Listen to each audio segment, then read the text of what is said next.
Singapore, the leaders of the National Council of Churches of Singapore, NCCS, have reiterated to its members that it does not condone homosexual practice and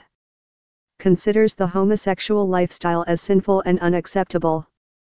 The letter to its members, seen by the Straits Times, was issued on Friday, December 22, in response to some members who inquired if there had been a change in the NCCS position on homosexuality.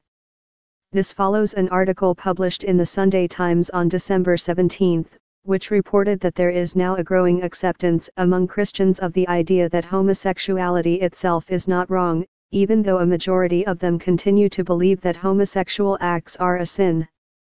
More also feel that lesbian, gay, bisexual, and transgender, LGBT, Christians should not be discriminated against in church, and that the issue of homosexuality can and should be aired more openly in church.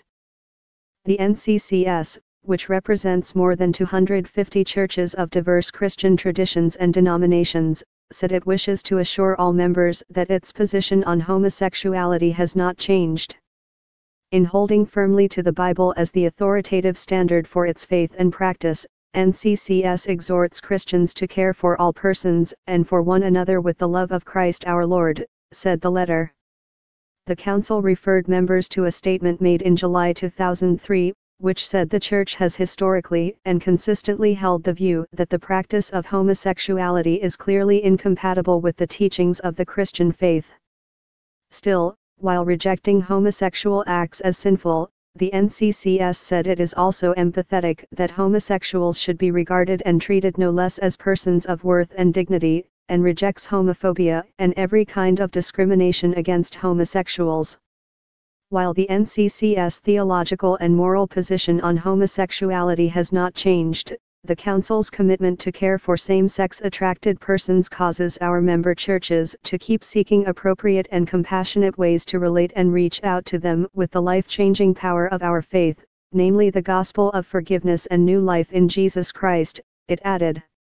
Moves that have been made by Christian institutions to build bridges with the LGBT community this year include the establishment of a pastoral ministry giving support to LGBT Catholics by the Catholic Church.